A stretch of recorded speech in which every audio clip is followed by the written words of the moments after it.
এই সময় ভাজাটাই হইলো সমস্যা, হিট বেশি হইলে পুড়ে গেলেই সময় সৌন্দর্য নষ্ট। অনেকদিন পরে জর্দার সময়টা বানাইলাম। আমার বাচ্চারা আগে দেখা যায় ছোট ছিল, বানাতাম, ওরা খুব একটা পছন্দ করতো না। এখন বড় হচ্ছে, তাদের রুচির পরিবর্তন হচ্ছে। আজকে দেখা যায় পিঠা বানিয়েছিলাম, পিঠাটাও খুব শখ করে বানানোর সাথে সাথে অনেকগুলো বাচ্চারা খেয়েছে। অনেক চিনি দিলাম, তাই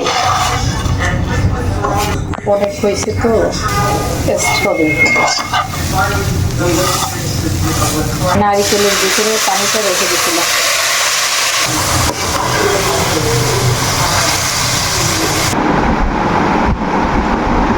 তৈরি হয়ে গেল আমার মজাদার বাবা। টেস্ট করো।